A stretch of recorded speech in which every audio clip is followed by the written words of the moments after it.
Ana, ¿me puedes escuchar? Yesenia.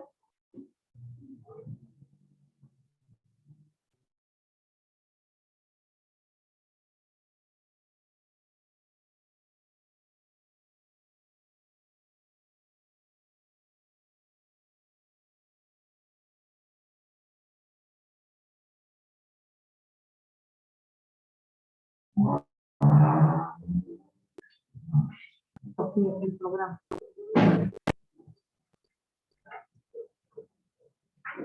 Bueno, mientras, coméntenme qué temas les llamaron la atención sobre lo que buscaron, qué es lo que pudieron observar.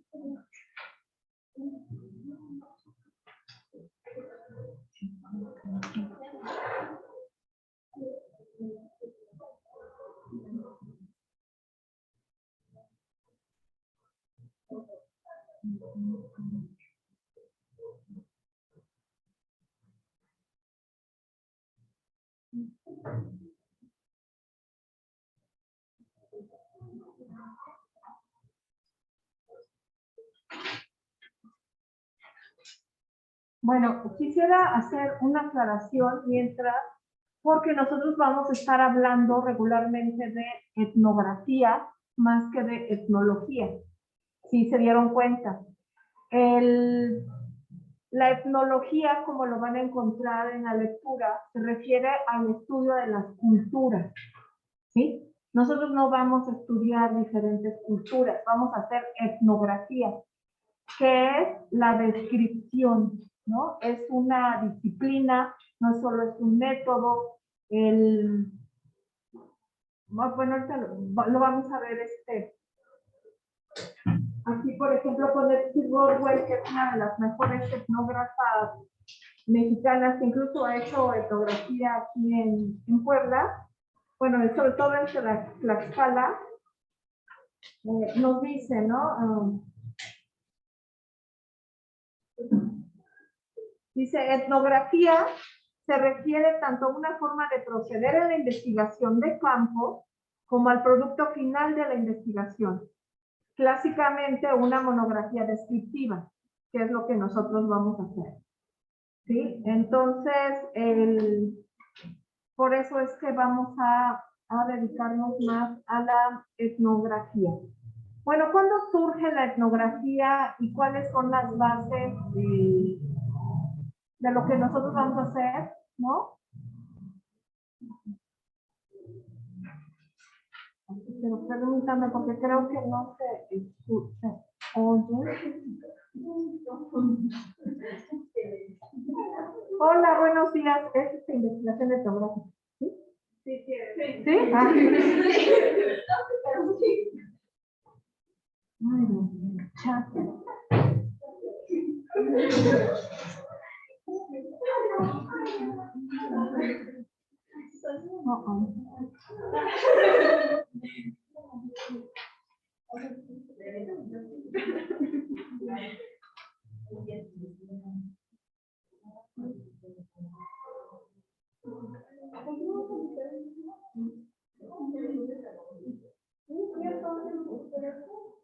Ah, gracias. Permítanme. Hola, buenos días. Sí, adelante. Ya se puede ver, chicas, quienes están en línea.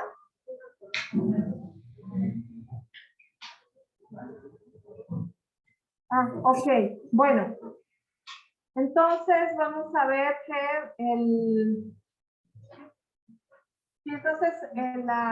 la etnología, bueno, es lo que nos permite estudiar a las culturas humanas, ¿sí? Es una rama también de la antropología, pero nosotros específicamente, gracias Ana, vamos a ver, ¿no? El etnógrafo vamos a tener una postura como de cronistas, ¿no?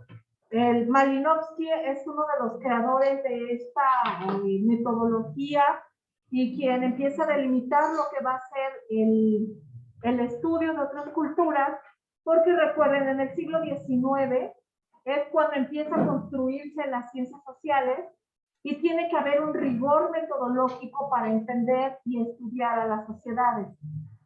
Sí, aquí lo que se estudia y empieza a estudiarse es a las otras culturas, pero bueno, la etnografía educativa lo que va a estudiar es la escuela. Comprender entonces cómo hay toda esta relación entre alumnos, maestros, alumnos, con padres de familia, o sea, todo lo que tiene o interviene en el ámbito educativo, ¿sí? Y bueno, documentar lo no documentado de la realidad. Es decir, ustedes van a hacer el trabajo del arqueólogo. ¿Qué hace un arqueólogo cuando llega a una zona? ¿Qué es lo que nos trata de explicar? Si encuentran, por ejemplo, ahora con excavaciones o con obras, encuentran de repente vasijas o restos de huesos, bueno, pero que tienen ya mucho tiempo, ¿no? ¿Qué es lo que trata? ¿Qué es lo que hace el arqueólogo? Se han visto películas, ¿no? Por lo menos. Es decir, ajá, nos analiza y qué nos puede decir. En este caso, bueno, es el antropólogo físico quien estudia los huesos, ¿no? Pero ¿qué nos puede decir de sus huesos? ¿Un tipo de mamífero? Ajá, bueno, si es un mamífero, si es una persona. ¿Cuánto tiempo lleva más o menos? Ajá, ¿cuánto tiempo lleva ahí? Y es increíble, ¿no? Porque puede decir, tiene millones de años, o sea, pueden hacer esos cálculos. ¿Qué más nos dice? Si era hombre, mujer, ¿no? ¿De qué murió? Ya nos pueden decir, ¿no? ¿A qué cultura pertenecía? Bueno, pues de alguna manera ustedes tienen que hacer esto en un salón de clases. Piensen en el salón y díganme qué elementos me podrían ayudar a comprender las características de este grupo. Hagamos esa visión del arqueólogo. Ajá, la edad promedio, ¿no? Aquí todas más o menos son de la misma generación. ¿Qué más? Los comportamientos que tienen la... Ajá, ¿y cuáles son los comportamientos, no? Casi todas se pelean por ir atrás, ¿no? Seguramente la siguiente clase se van a sentar igual. Hay una regla, ley o algo que les diga que tienen que hacerlo. ¿Por qué lo hacen? Y lo hacen todas. ¿No? ¿Qué nos decías? ¿Cuál es tu hipótesis?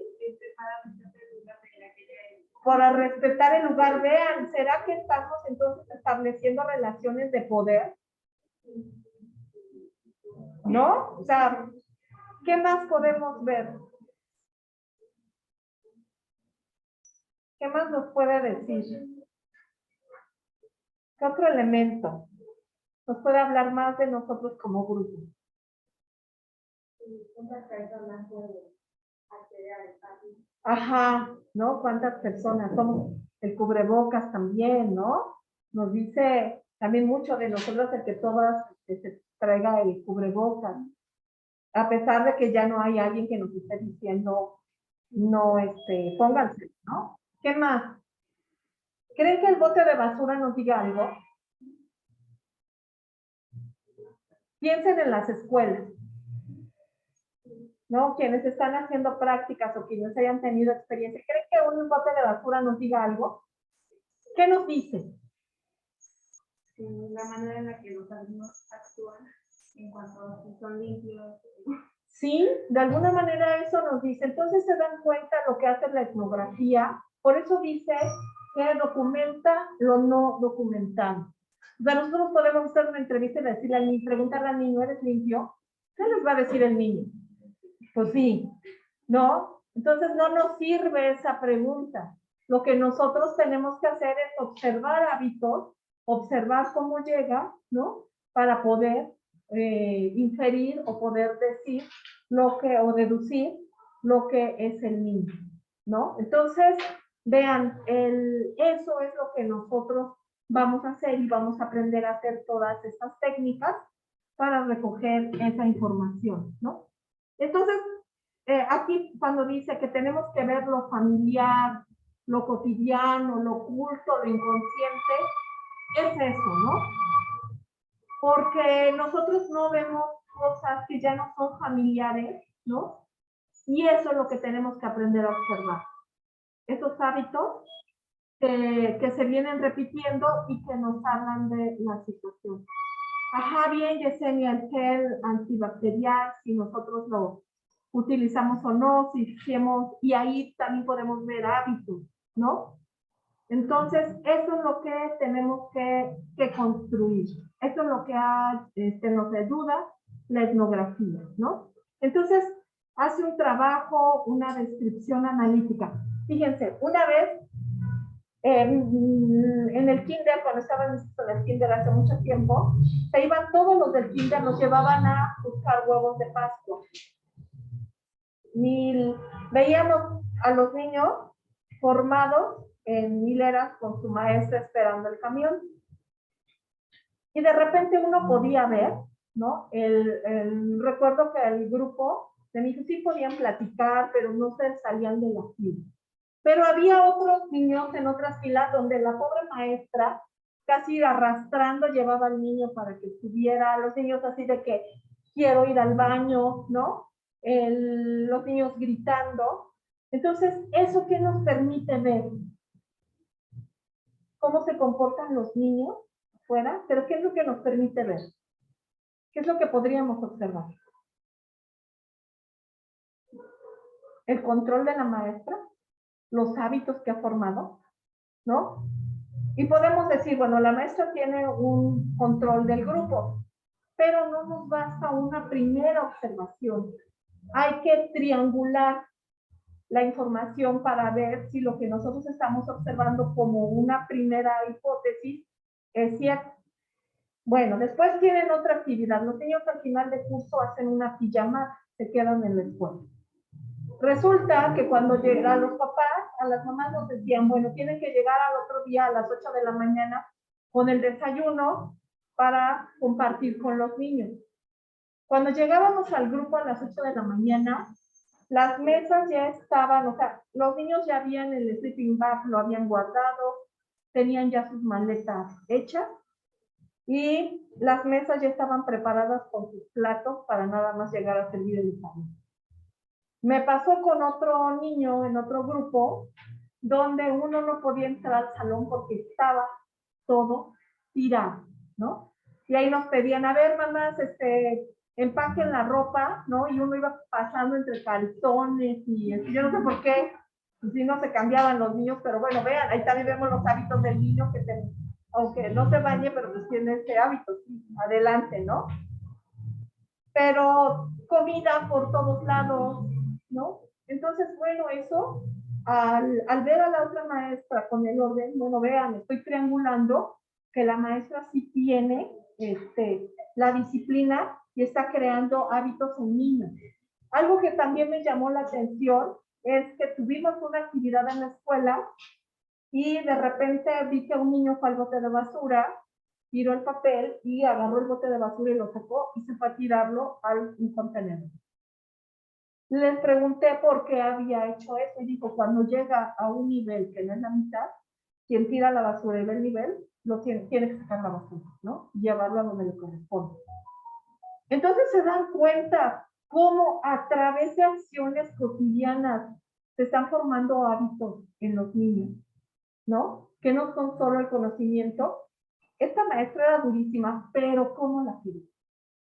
Entonces, vean, es algo bonito, porque los niños la respetaban, la querían, pero les estaba formando hábitos. Entonces, es algo bien interesante ver cuáles eran estas estrategias pedagógicas, ¿no? Que los niños hacen. Algo también maravilloso que noté es que, bueno, los niños tenían desayunos escolares. Todos comían porque empezó a haber un problema, que los niños no se acababan el lunch porque había niños que llevaban palomitas, llevaban papitas, que no querían comerse las verduras, querían las golosinas de los otros niños. Entonces la solución que dio la escuela es, bueno, va a haber desayunos escolares, los papás tienen que llevar el desayuno y todos deben aprender a comer lo que lleven, ¿no? Porque había mamás que decían, es que mi hijo no come betabel. O sea, ni modo, es lo que hay, tiene que comer, ¿no? Y entonces, algo que me gustaba oír en los niños era que decía, si no les gustaba, decía, le tengo que dar la oportunidad, ¿no? Mi hijo es adolescente, bueno, ya va a cumplir 20 años, y si algo no le gusta, dice, tengo que darle la oportunidad. Entonces, adelante, Ana. Creo que me parece muy bien, muy bonito como hábitos que supieron fomentarse desde el kinder, ¿no?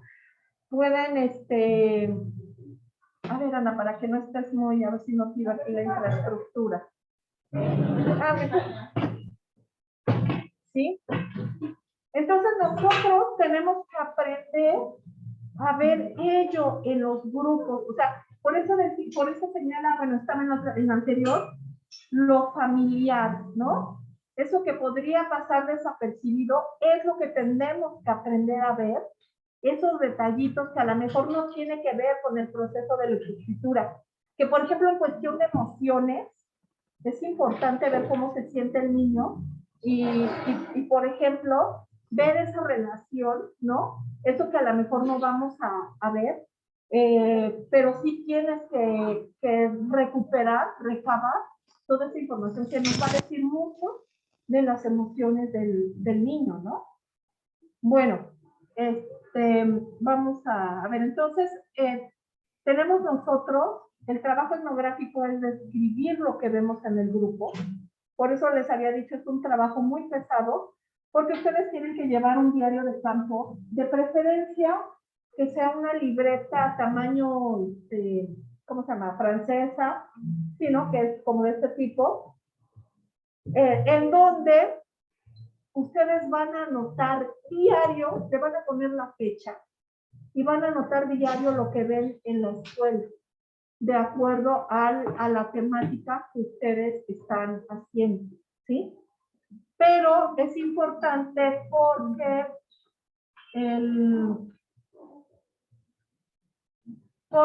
van a escribir, y esta es la libreta, solo en este lado, en este no. Y van a dejar un margen, ¿sí? ¿Por qué? Porque en este lado, ustedes, en esto van a describir lo que ven en la escuela, pero de este lado es a donde ustedes hacen el análisis de lo que escribieron. Y en esta parte van a hacer lo que se llama categorización, pero eso te lo voy a explicar después. Si ustedes no hacen el diario de campo, el problema que van a tener es que cuando tengan que analizar e interpretar sus datos para hacer la etnografía o la monografía, no van a tener material y eso se nota. Y eso está en la rúbrica, ¿no? Como punto de que debe haber trabajo etnográfico, porque ese es el objetivo de la materia. Entonces, me estoy adelantando estos temas por quienes están haciendo ya práctica, ¿no? En la escuela donde están, empiecen ya a describir poco a poco, bueno, les voy a ir dando cómo empezar a observar otros elementos que a lo mejor no ven al principio, pero mientras empiecen a escribir, ¿no? ¿Qué es lo que están viendo en la escuela? Bueno, aquí tenemos un problema porque para los etnógrafos, hacer etnografía requiere mínimo un año de estar en el campo, ¿no? Solo nosotros tenemos 4 meses. Entonces aquí pues vamos a ir muy rápido, pero bueno, voy a tratar de darle los elementos más importantes. Es importante ver también otro punto, la atención de los significados, ¿no? Aquí, bueno, los significados vamos a ir viendo, es todos estos comportamientos, vamos a encontrar qué es lo que significan, ¿no? ¿Qué nos dicen de lo que hacemos? Les voy a dar un ejemplo, me llamó mucho la atención en un grupo de tercer año de primaria, que los niños, bueno, las niñas, llevaban mochilas de la marca Kipling y establecieron ellas que solo iban a jugar con quienes llevaran estas mochilas Kipling. ¿Saben cuál es la característica de estas mochilas? Son muy caras, ¿no? Están en mínimo 4,000 pesos la mochila y bueno, el estuche está en 2,000, ¿sí? Entonces, hacían de lado y paseaban las mochilas que no eran Kipling. Vean, es bien interesante porque después al recoger a los niños en la escuela, las mamás se organizaban para ir a Estados Unidos a comprar porque ahí salían las mochilas más baratas, ¿no? Pero imagínense también el cuánto cuesta el viaje para ir a Estados Unidos. Pero, ¿qué nos llama la atención de esto? ¿Por qué se los comento? Díganme ustedes, como pedagoga. Ven que alguien que está asumiendo una posición de poder, está poniendo las reglas en un grupo de cómo van a jugar y cómo se va a excluir, cómo se va a discriminar a los demás, cómo se empiezan a crear estereotipos. Bien, Ana, estamos hablando de niños de segundo de primaria, ¿no? O sea, están chiquitos, pero ya tienen esos roles que aprendieron seguramente en casa, pero que los estamos viendo en la escuela. Pero aparte, vean, el niño es el que manda, ¿no? Porque las mamás ya están preocupadas de cómo comprar las mochilas para que los niños sean aceptados. Ahí está la intervención pedagógica. O sea, el docente debe darse cuenta de ese tipo de relaciones que se están estableciendo. ¿Para qué? ¿Cuál sería el tema urgente de tratar?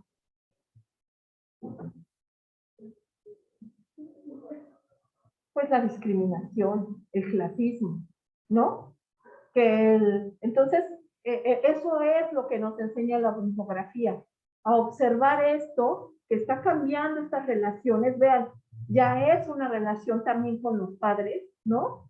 Y bueno, por eso es que también hay que escuchar lo que dicen los papás, lo que dice afuera, lo que dice hasta el de la tienda, ¿no? En relación a la escuela. Seguramente ustedes han escuchado si van a alguna papelería cercana y empiezan a tener estereotipos por escuela, ¿no? En esta escuela son bien groseros, ¿no? Ese tipo de cosas hay que ver. Bueno, entonces es adelantarles, bueno, es ir aclarando, esto son lo que se refiere a los significados, ¿sí? ¿Qué vamos a comprender? ¿Y cómo nos vamos a acercar a esos significados? Bueno, a través de la teoría. Pero también es importante que lo que vamos a observar, ojo, vamos a recuperar lo que está pensando, lo que nos están diciendo, tanto estudiantes como maestros, como padres de familia. No lo que pensamos nosotros.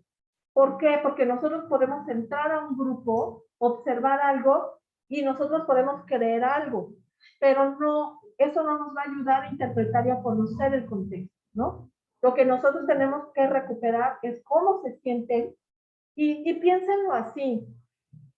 ¿Ha habido alguna actividad o alguna materia en donde nos digan, por ejemplo, cómo nos sentimos cuando hacemos un examen?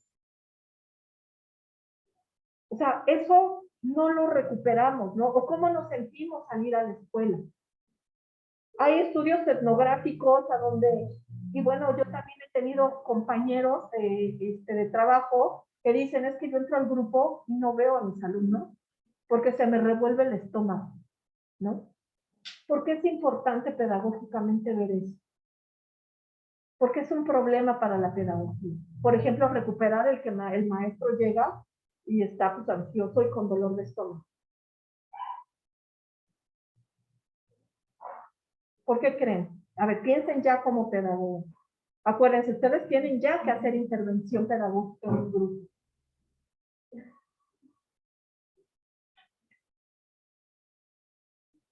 Si un maestro llega así, ¿cómo será la comunicación? ¿Realmente habrá un proceso de enseñanza-aprendizaje adecuado? ¿No?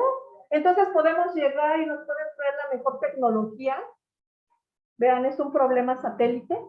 No estamos realmente atacando el problema central que está dañando la relación del proceso de enseñanza-aprendizaje. ¿Sí?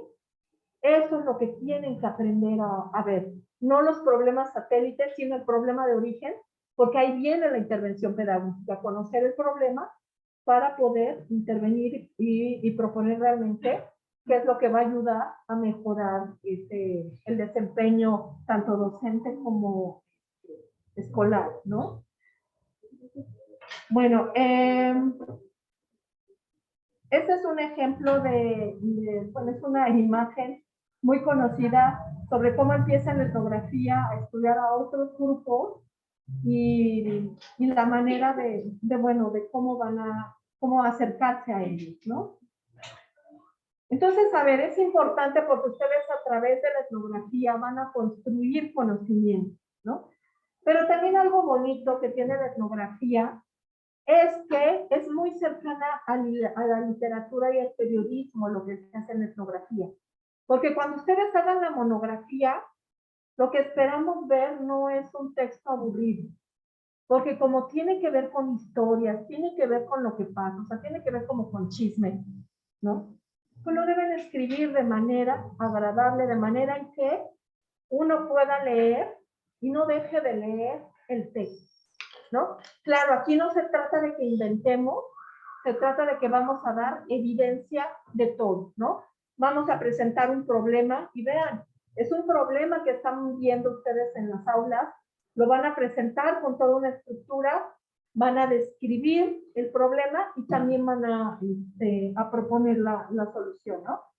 La etnografía se ocupa para tesis, para ensayo y, bueno, generalmente para monografía.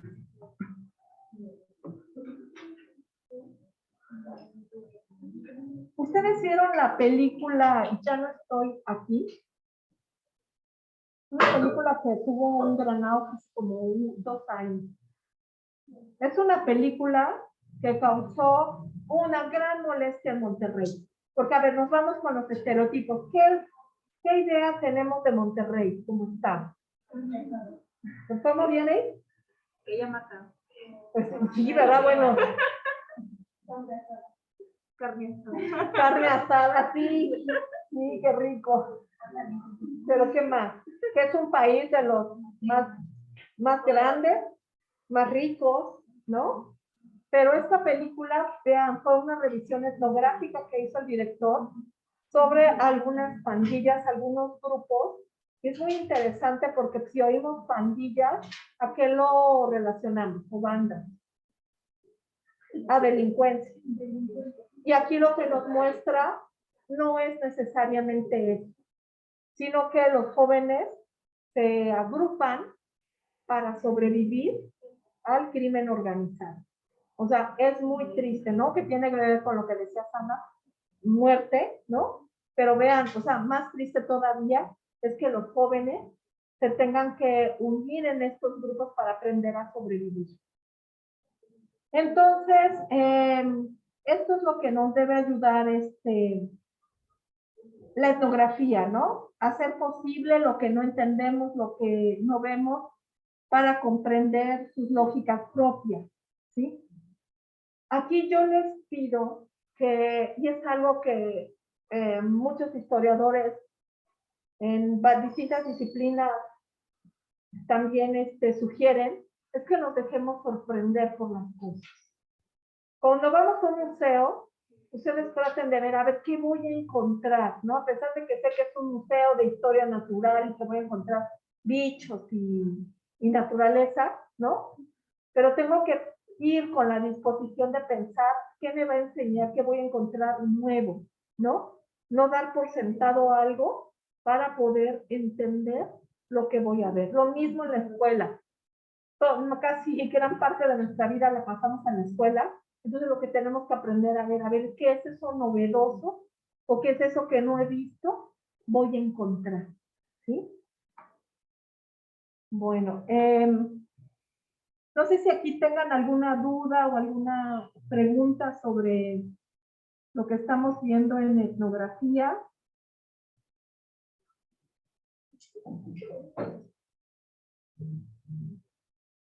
Vamos a ver ahora las bases epistemológicas, porque a pesar de que estamos observando la realidad, nosotros tenemos que tener mucho cuidado en cuanto a cómo lo estamos viendo y presentando.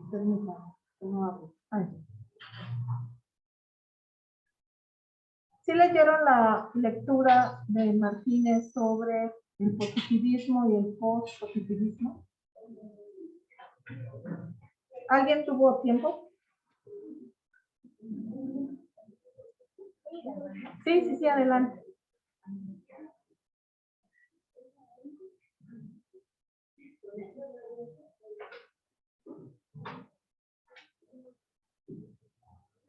Chicas, en línea, ¿ya se puede ver la diapositiva de positivismo y post-positivismo? Sí, Miss. Gracias. Bueno, el objetivo de esta primera parte es que conozcan la base epistemológica de la investigación etnográfica, hermenéutica y fenomenología, ¿no? A ver, aquí ponemos algo. Ok, gracias, Yesenia. Bueno, vamos a ver la crítica que se hace al positivismo, que tenemos todavía una larga tradición, como ya les había dicho la clase pasada, del positivismo, ¿no? ¿Recuerdan qué es el positivismo? ¿Qué proponía? ¿Quién me lo explica? Ustedes lo vieron en epistemología.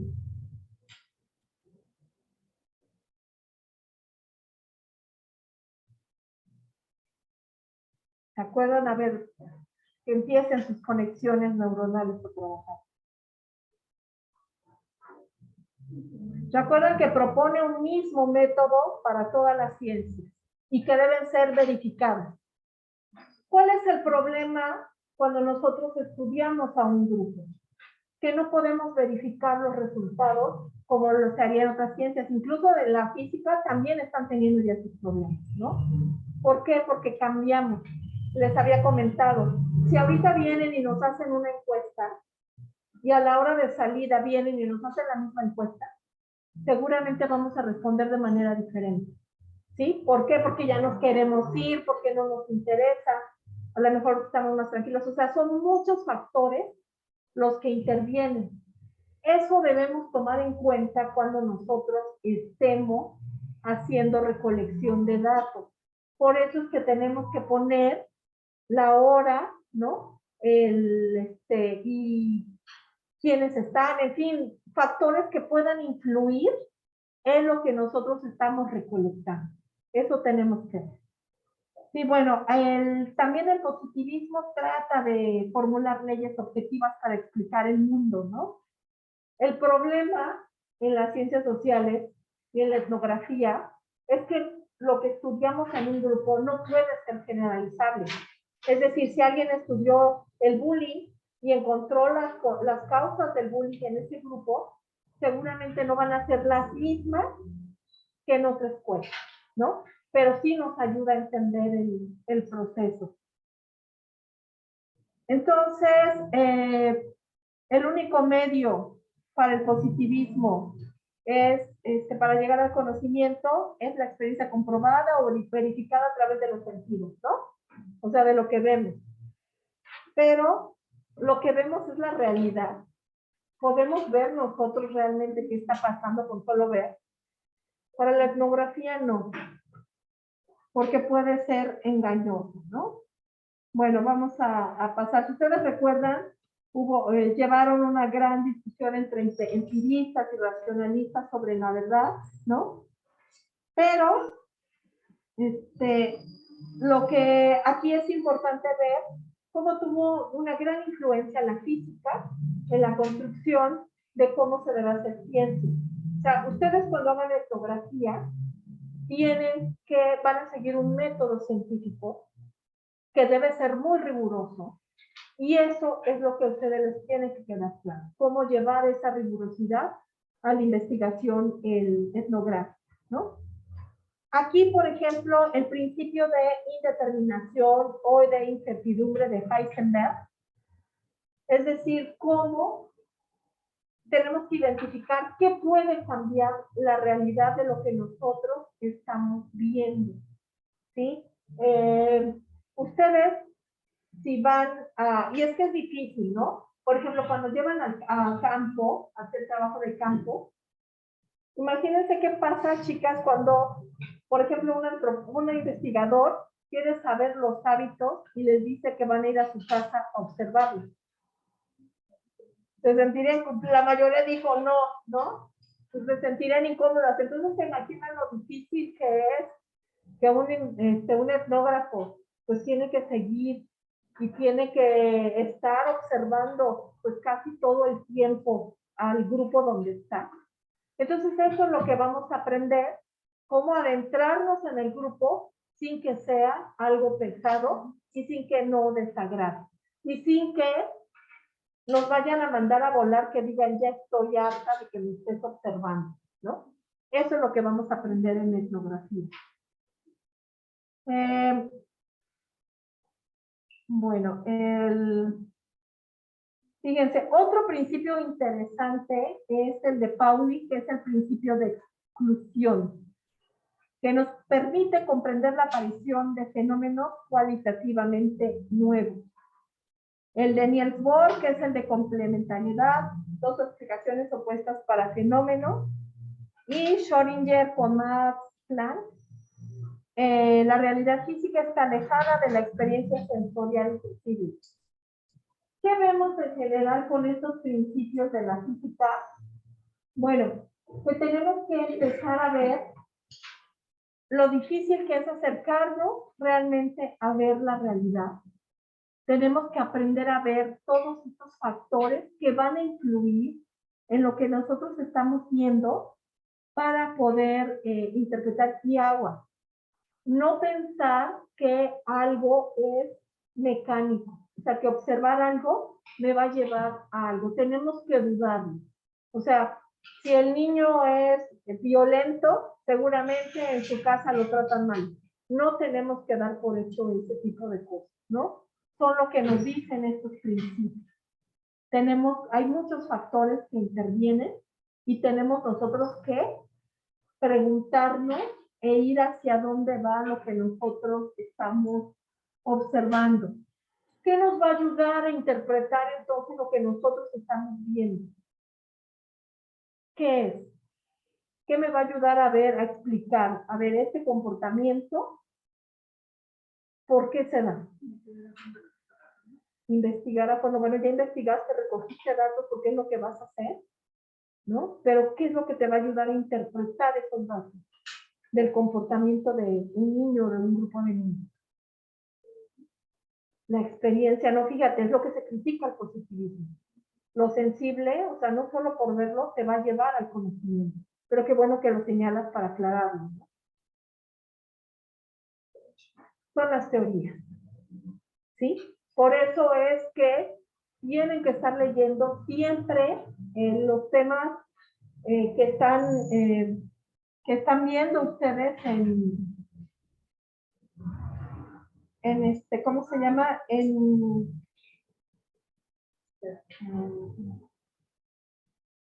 Que están viendo, porque también se van a encontrar que una teoría o que un fenómeno es explicado por varias teorías, ¿no? Entonces, ¿qué es lo que hacemos en este caso? Cuando encontramos que un mismo fenómeno puede ser explicado por varias teorías, ¿cómo saber cuál es la que vamos a ocupar? ¿Cómo creen?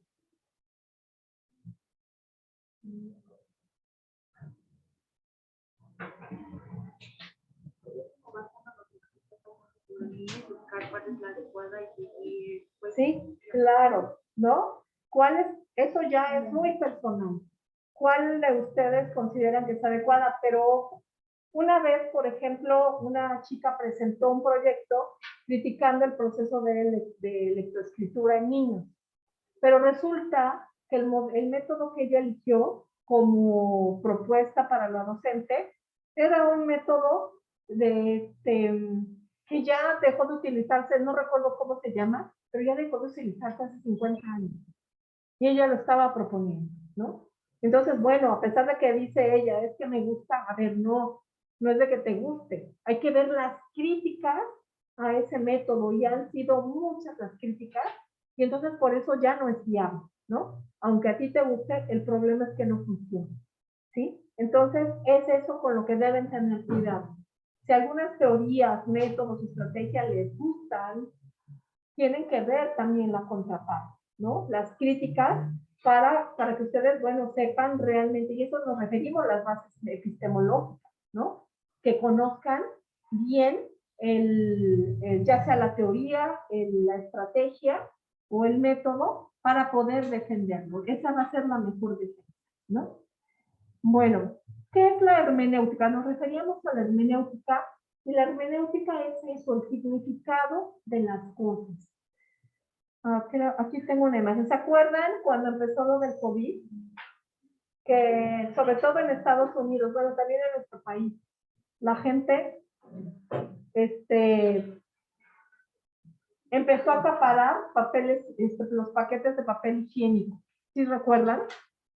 ¿Qué significado nos da ello? Así, sin conocer teorías, porque por lo menos hay 4 teorías que explican este tipo de comportamiento. Desde la psicología, la sociología, la economía y la antropología. ¿No? Pero bueno, no conocemos esas teorías. Díganme, para que vayan comprendiendo un poco lo que es la hermenéutica. O sea, el significado, lo que podemos interpretar de él. Como la ansiedad que la gente se siente en ese momento. Ajá. De ¿Cómo? quedarse sin nada y a la vez como miedo. Claro, ¿no? Entonces, es eso lo que nosotros estamos viendo, cuáles son los significados que tienen este tipo de acciones. Miedo, ansiedad, pero ¿qué otras hipótesis nos pueden dar del significado de esto? La impulsividad. Ajá, cómo actuamos, ¿no? De manera impulsiva y no racional, ¿no? A pesar de que dicen el hombre es un animal racional, estamos viendo que no, llegamos a ser muy irracionales. ¿Qué más? Pero fíjense también, no nos habla de la poca conciencia social. Acaparamos y no nos importa dejar a los demás ante un equilibrio, ¿no? El egoísmo, ¿sí? Entonces vean, y seguramente nosotros al tener estas hipótesis de posible interpretación, nos vamos a buscar las teorías que nos ayuden a entender ello, ¿no? Y vamos a elegir la que consideramos mejor interpreta estos hechos, ¿sí? ¿Sí se va entendiendo entonces lo que van haciendo? No es lo que creemos, sino que tenemos que tener la certeza y tener la evidencia de lo que nosotros estamos diciendo. Bueno, entonces, la otra parte que marca el programa, para no meternos mucho en esto porque lo vamos a hacer más práctico, es lo que señala bueno, aquí en el significado, ¿no? De Clifford Geertz, que es otro de los pioneros en estudios antropológicos, por ejemplo, nos pone el guiño, ¿no? ¿Qué les querrá decir el actor? ¿Cómo lo interpretan? ¿Les está coqueteando? ¿No? Itzel, ¿qué crees que esté diciendo con ese guiño? A lo mejor alguien pensó, sí, está coqueteando, pero ¿aprobando algo? Ajá, ¿qué más? ¿Como algo de confidencia? ¿Cómo? Como algo de confidencia. Algo confidencial, como un ajá, y como crear una relación así, no fue la palabra, díganme. No, no, algo turbio, no, se me fue la palabra, no me viene. Bueno, ¿qué más? Vean, ya llevamos 3 significados que pueden tener seguir. ¿Una qué, perdón? Una mentira, ajá, buscando complicidad, ¿no? Y en 4. ¿Qué otro significado?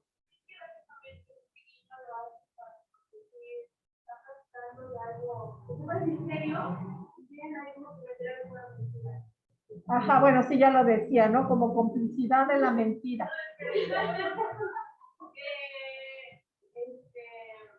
No sé, eso lo veo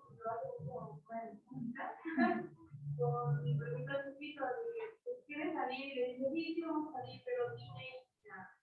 Ajá, Ajá, sí, la complicidad, ¿no? Bien, ¿no? Entonces, y bueno, otra, es que pues fue solo un tic, ¿no? ¿No? Entonces, eso nos va a pasar al estudiar el grupo, que vamos a ver a lo mejor muchos comportamientos, que los vamos a interpretar con algo, pero este es el ejemplo de cómo puede tener mucho significado. ¿Cómo vamos a conocer realmente lo que él está queriendo decir? Bien, estudiando el contexto, ¿sí? Eso es lo que nos va a dar a entender, realmente llegar al significado, y eso es lo que nosotros tenemos que anotar en nuestra etnografía. De lo que a nosotros nos pareció, ¿no? El niño, por ejemplo, se comporta de manera violenta o tiene una gran tristeza, pero vas a dar las evidencias de por qué. Porque no es suficiente decir porque siempre tiene su carita triste, ¿no? Porque no, o sea, eso no es ninguna evidencia. Sería parte de, pero nosotros tenemos que tener la certeza y bueno, para eso tienes que llevar, triangular la información. Sí, también ve, Yesenia, que no le cayó bien la persona, pues sí, puede ser otra interpretación, ¿no?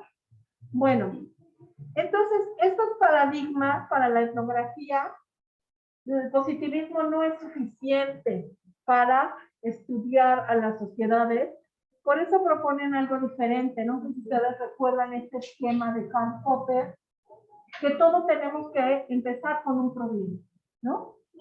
Pasar a establecer hipótesis de cuáles serían, ¿qué son las hipótesis? Para empezar.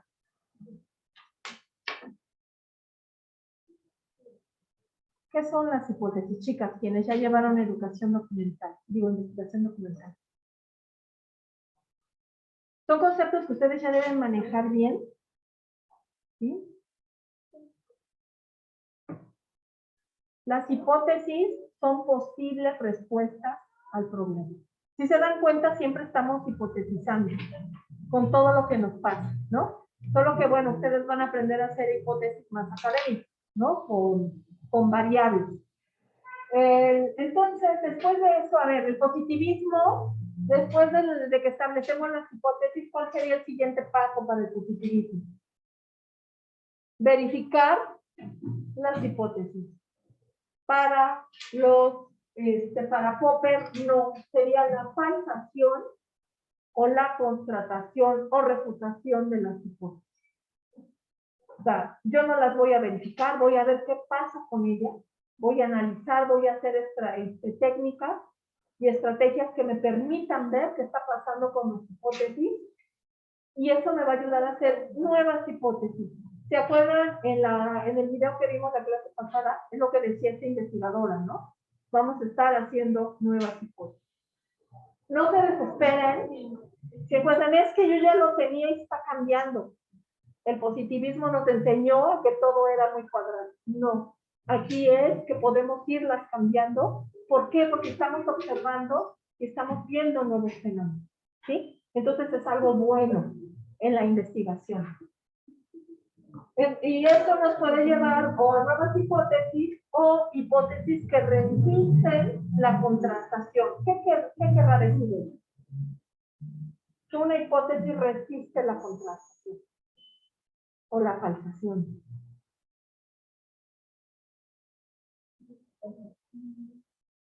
O sea que no hay cambios, que sí lo que observamos o lo que pusimos como hipótesis se mantiene. Eso está bien también, ¿no? Si tenemos la certeza. Entonces, si eso pasa, vamos a nuevas conjeturas. ¿Sí? ¿Qué quiere decir esto? Nuevas conjeturas. Que del problema que nosotros planteamos, bueno, ya estamos observando algo nuevo en lo que nosotros estamos investigando, ¿sí? Y eso nuevo, nos dice Popper, pues de nuevo lo tenemos que contrastar. Entonces no es un proceso que acabe. A veces hay alumnos que dicen, es que yo ya investigué mucho tiempo, o sea, 6 meses, un problema, ¿no? Hay investigadores que llevan 20 años con el mismo tema, ¿no? Y siempre siguen encontrando nuevas cosas. Entonces, bueno, eso es lo interesante de la investigación. Thomas Kuhn. Ustedes lo recuerdan, bueno, él critica a Popper, dice que no es la manera adecuada de llegar al conocimiento, y él señala que la ciencia está en un periodo normal. ¿Sí se acuerdan que decía Popper con ello? A ver, ya todas llevaron epistemología.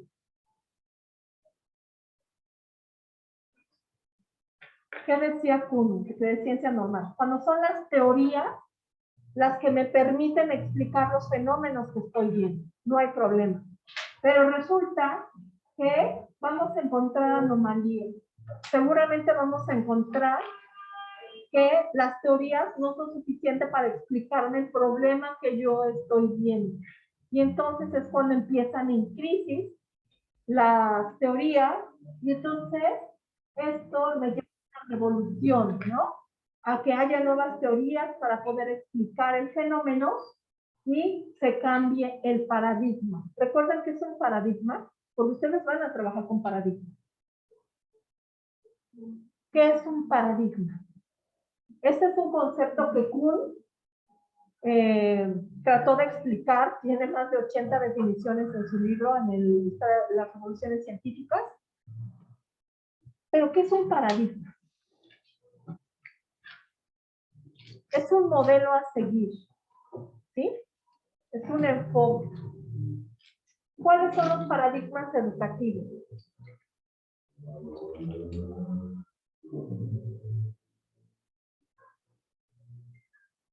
Esto es bien importante que lo sepan, ¿no? Porque ustedes tienen que conocer todos y por lo menos las bases fundamentales. Esto que nos sirva como una autoevaluación de, porque quienes están ya, sobre todo quienes están ya más avanzadas, ¿no? Que son las que tendrían que conocer ya bien todo este tipo de información, chicos. Porque ustedes van a trabajar con ello. Porque ustedes cuando analicen, y bueno, en general, van a tener que ver cuál es el paradigma con el que se está trabajando en una escuela, ¿sí? ¿Qué es lo que les va a permitir, bueno, hacer las críticas a lo que están observando? ¿Cuáles son los paradigmas? Constructivismo, conductismo, ¿cuál más? A ver, chicas en línea, ayuden también. ¿Cuál es la que está de moda en muchas escuelas de pedagogía y de psicología? La cognitiva. ¿Sí? Incluso les voy a dar un texto más adelante sobre, para que podamos ir viendo cómo los distintos paradigmas tratan los mismos problemas, ¿no? ¿Cuál otro?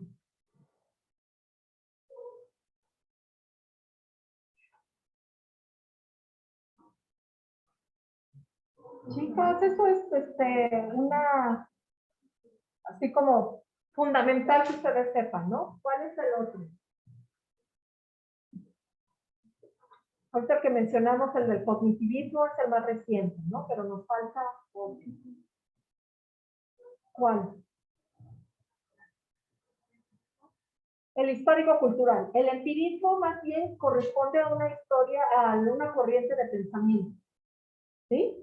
Pero, y bueno, en general, porque dentro del empirismo, pero qué bueno que lo señalan, y es muy interesante tu observación para entender la diferencia de qué es el empirismo y, por ejemplo, el constructivismo. Dentro de los paradigmas educativos pueden retomar el empirismo, ¿no? El conductismo lo toma, ¿no? Pero es una manera más general del conocimiento. En el caso de los paradigmas educativos, solo estamos viendo estos grandes paradigmas que están dando una serie de teorías para explicar cómo se da la enseñanza o cómo conocemos, ¿no? Si, por ejemplo, ustedes piensan en el constructivismo y en el paradigma histórico-cultural, ¿quiénes son sus teóricos más importantes? Vean, también eso es básico que sepa todo pedagogo. ¿Sí? ¿Quiénes son los teóricos más importantes? Ya llevaron constructivismo, ¿no? ¿No? No han llevado. Pues esas son de las materias finales. Ya deberían conocer todo para porque ya es ponerlo en práctica, ¿no? ¿Qué pasó, Ike? Por eso, bueno, voy a tratar de hacerlo lo más amigable posible. Materias de otros grados. Ajá. La mayoría de las que llevamos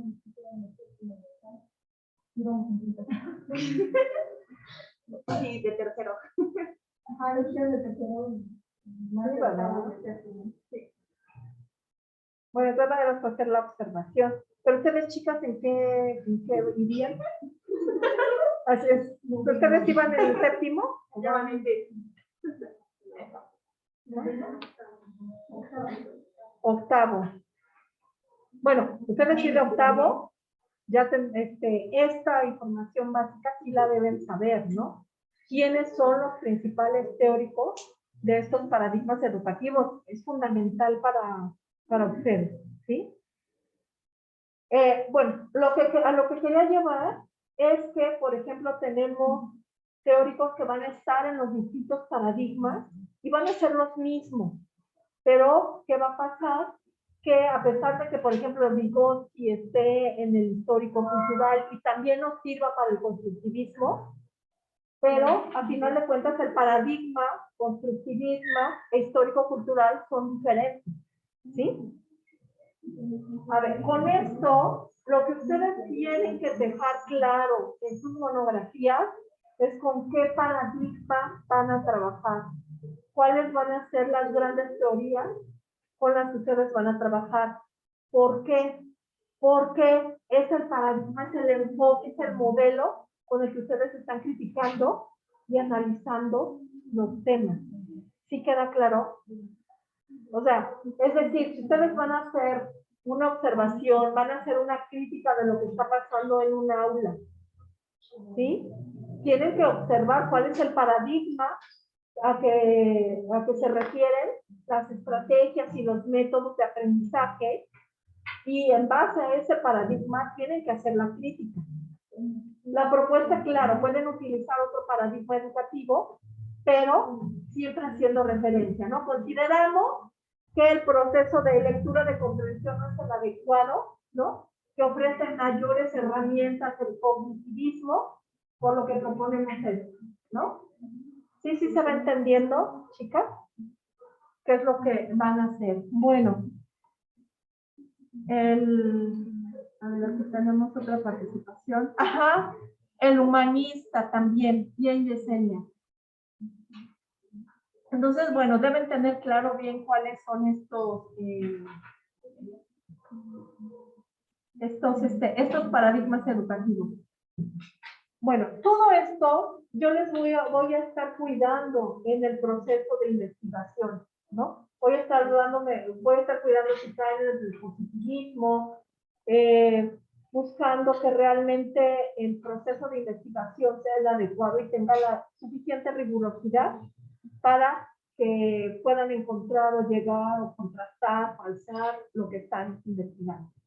Lo que van a hacer ahorita, y me van a subir como actividad, es lo que señala la actividad que está propuesta. ¿Cuál es el tema con el que quieren trabajar? Aunque no tengan ahorita la pregunta, ¿sí? Pero sí el tema y bueno, y si tienen dónde hacer trabajo de campo, o si tienen escuela. Ahorita, bueno, generalmente son ustedes las que tienes escuela. ¿Cuál es tu nombre, perdón? Tamara, ¿no tienes escuela tampoco? Bueno, ahorita vamos a construir, mientras escríbanme por lo menos qué tema les gustaría investigar. Y pues pónganme que no tiene para que tenga una...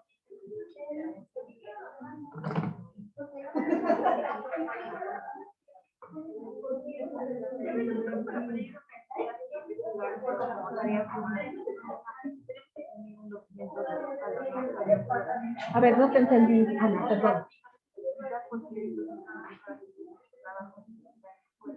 Ajá.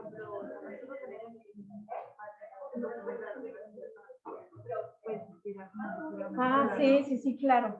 Sí, esto que nos dice Ana es bien importante, ¿no? Y es parte del trabajo de campo.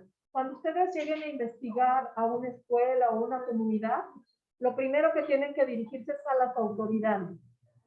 Y ojo, si van a si van a entrar por primera vez a un lugar, es importante la presentación, que vayan formales, porque imagínense, o sea, aquí sí tenemos que cuidar todo ello, porque si ustedes van formales a una escuela con su cartita de la universidad a decir que van a investigar, va a tener otra percepción que si llegamos pachudonas, ¿no? Con los pelos parados con nuestra carta, porque seguramente lo van a pensar como un trabajo pues, académico de poca importancia y a lo mejor les dicen no.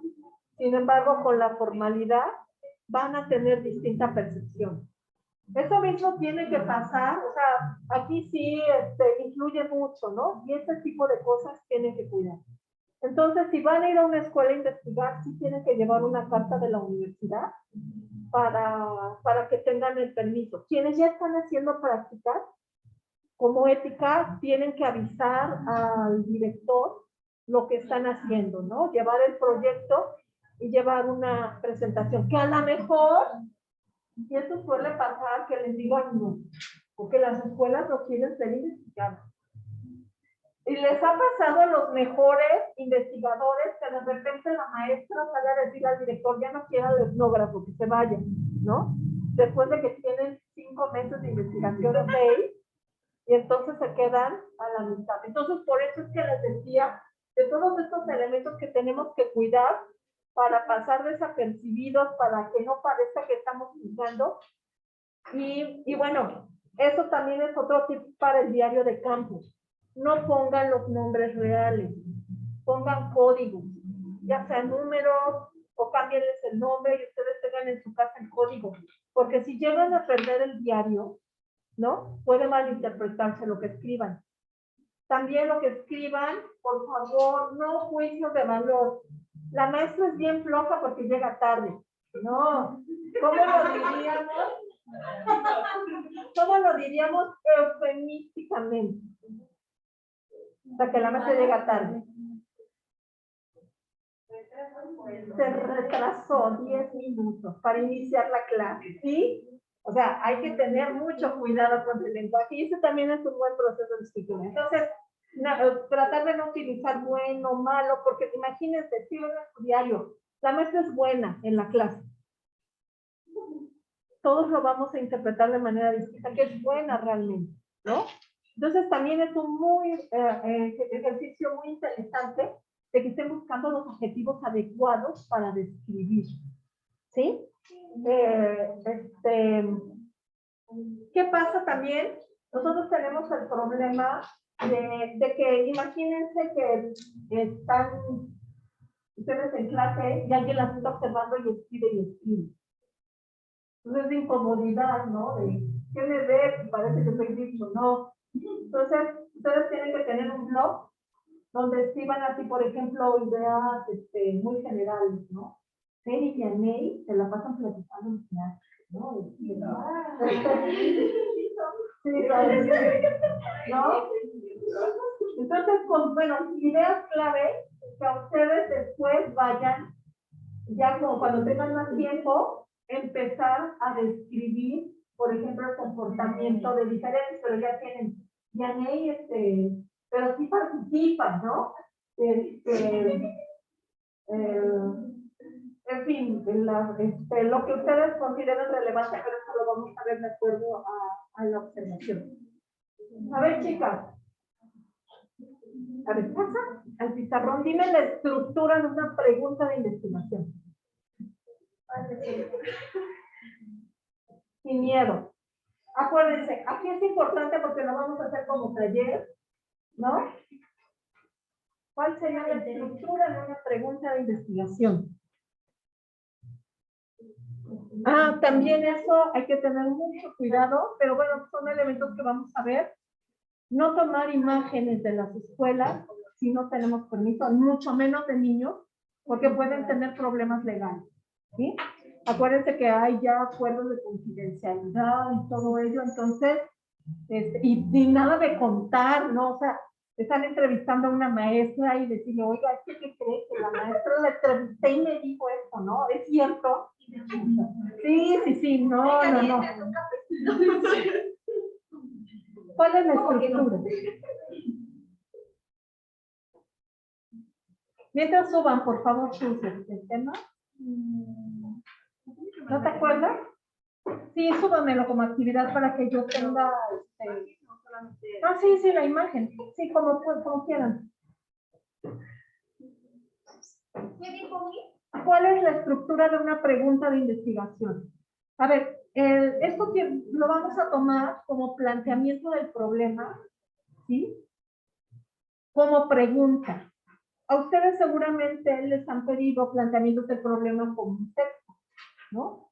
No sé cómo lo trabajaron en la investigación. Pero me gusta trabajar como pregunta porque es la manera en que creo que les queda más claro qué es lo que están haciendo y es lo que les va a permitir no perder. Si no recuerdas, ¿qué es lo que tiene que tener una pregunta de investigación? Variable. Una variable independiente y dependientes, ¿cuántas? Puede ser una o dos, no más, porque si no nos extendemos en el problema. ¿Tienes una pregunta de investigación? ¿Te acuerdas de tu pregunta de investigación pasada?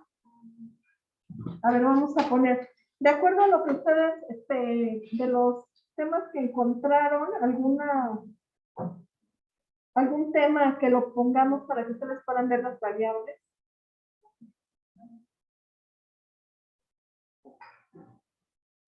A ver, mira, aquí, bueno, este es un tema. La relación entre las competencias. ¿Escribe? A ver, espérame.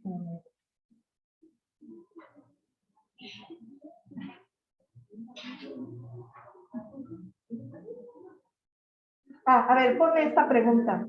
¿Por qué varía el desempeño escolar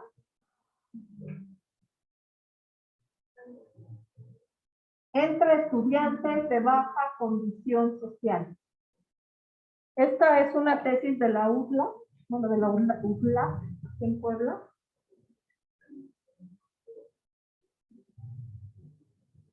¿Por qué varía el desempeño escolar entre estudiantes de baja condición social?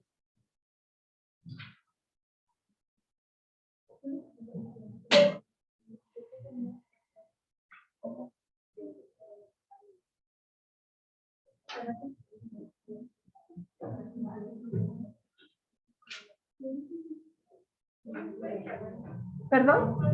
Sí, adelante. Sí, no me pregunten ustedes. Vale.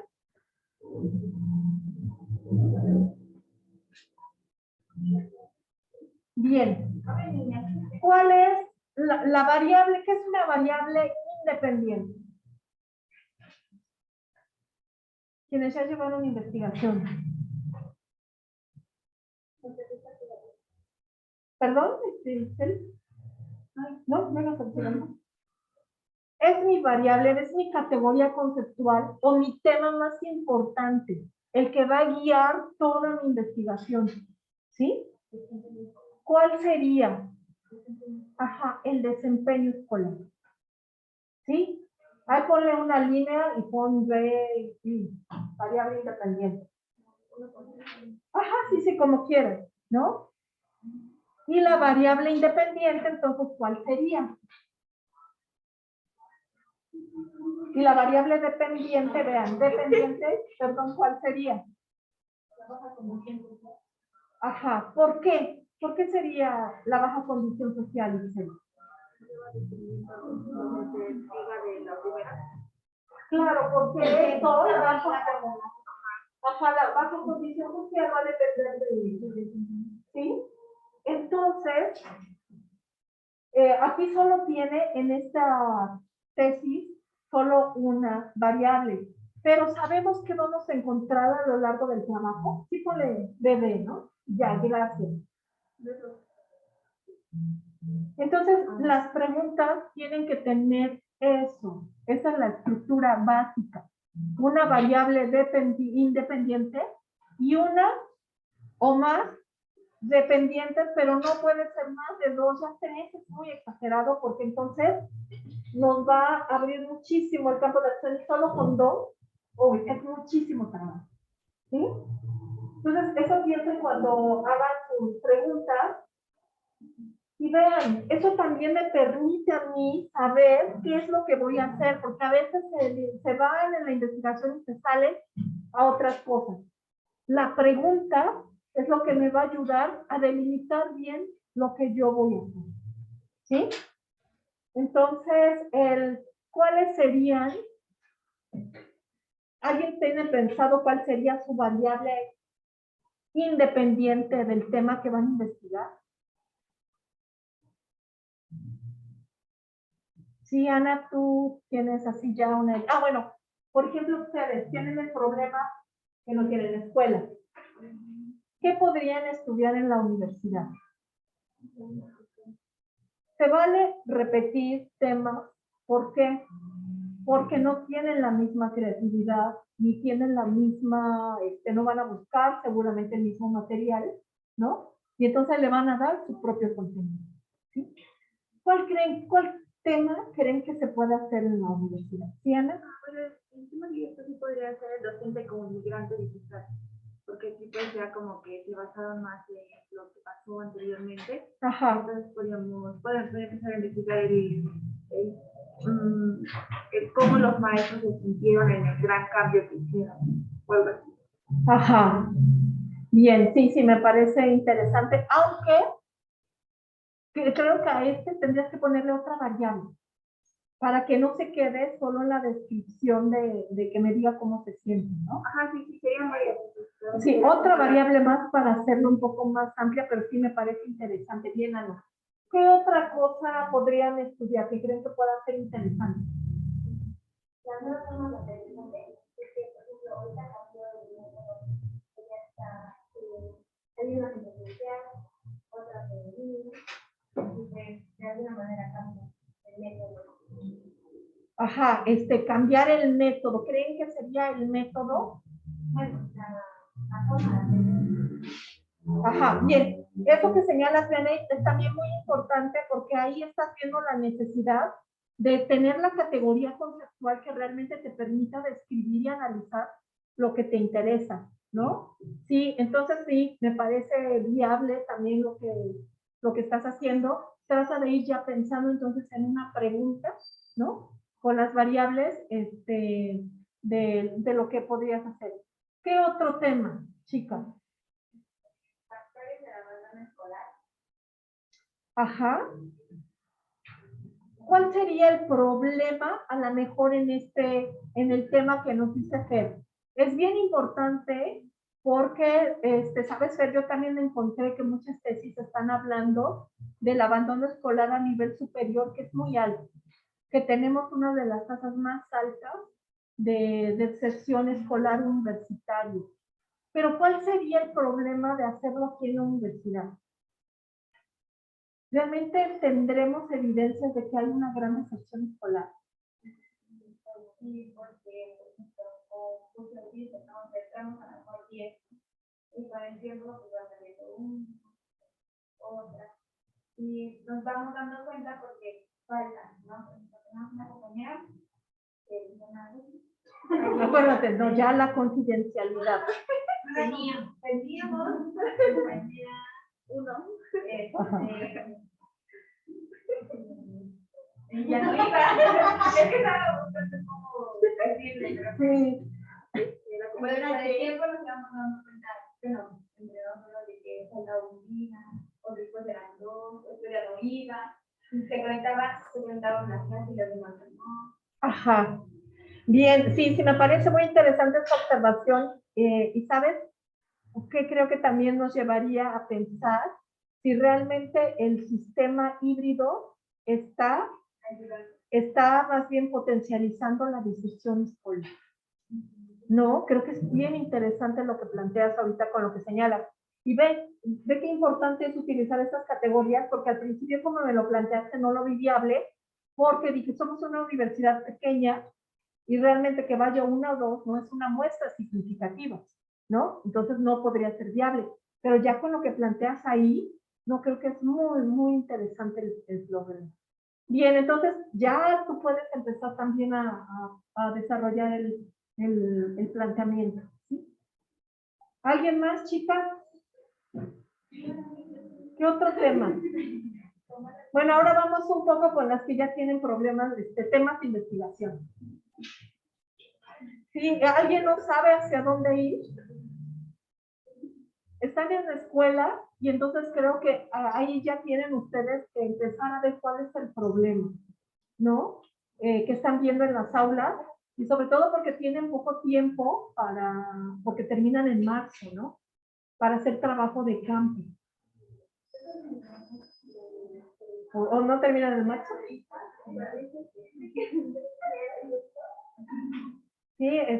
¿quién no sabe por dónde ir?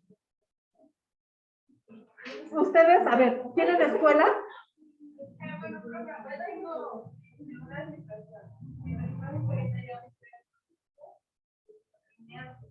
Oh. Pues bueno, no sé si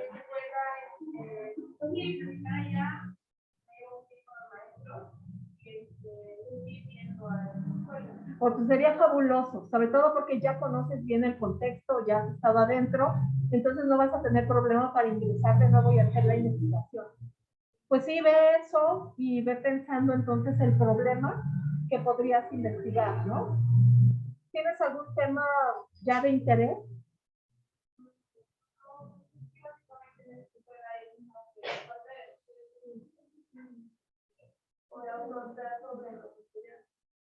Ah, ya. Ajá, más que falta de docentes, ¿por qué creen que no sería viable nuestra investigación si la variable fuera la falta de docentes?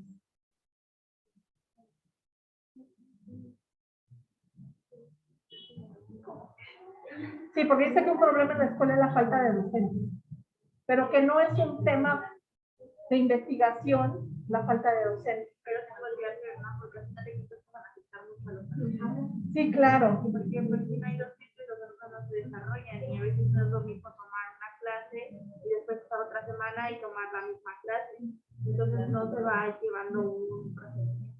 Ajá, pero sería como una variable independiente, no dependiente, ¿no? No independiente.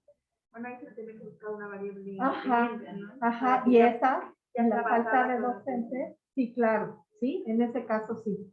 Y las que están en línea, ¿ya tienen alguna idea, no tienen idea de qué más pueden investigar? ¿Qué otra idea, Itzel? ¿Qué podría, qué te llamaría la atención? ¿Qué temas te gustan?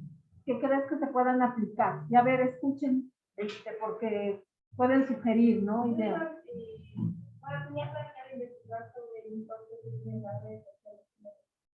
Bien, es muy interesante, ¿no? El impacto de las redes sociales en la educación. Entonces, sí, piénsala como una pregunta. Recuerda poner variables dependientes de eso, ¿no? Hacia dónde va el interés. Bien. ¿Alguna sugerencia? Bueno, yo tenía un uso excesivo de la tecnología en general. Ajá. A ver, eso trata de encontrar esas palabras adecuadas del uso, el exceso uso de tecnología. ¿Sería eso o el inadecuado uso de la tecnología? O sea, eso lo tendrías que pensar y plantearlo muy bien, porque a lo mejor el problema que te podría acarrear en el tema o por lo que podría ser criticado el exceso, ¿no? ¿Hasta cuándo es un exceso uso de tecnología? ¿Hasta cuándo es el exceso de leer, ¿no? O sea, como que es muy subjetivo, ¿sí? Pero yo creo que el uso de la tecnología me parece muy interesante bueno, a ver hacia dónde lo vas a guiar y hazme el planteamiento Yo estuve ya hablando con varios maestros, y así como que están en la disposición de prestar a sus alumnos de derecho, ¿no? Porque casi de comercio no vienen. Entonces, si quieren hacer también el uso de alumnos de otros grupos, adelante, ¿no? Pero fíjate, podría ser muy interesante comparar pedagogía con derecho, también en esto, ¿no? Sí, las demás. Oh, ya se nos acabó el tiempo. Bueno, entonces ya me mandaron sus actividades, la actividad, por favor, envíenmela. Y ya vamos a empezar con la siguiente clase, ya vamos a trabajar. Ok, Lucero, de sesión escolar. Oye, Lucero, ¿tienes escuela? ¿Dónde hacer el...? Sí, sí, tengo escuela. Perfecto. Oigan, qué triste, ¿no? De sesión escolar en nivel básico. ¿No? Bueno. Entonces, bueno, nos vemos, chicas. Por favor, vean las actividades de la siguiente clase. Hasta luego. Sí, tú vas. Quien ya tenga pregunta, me la puedes subir en la actividad asíncrona si yo ocupaste la síncrona. Con la fuerza me pregunto.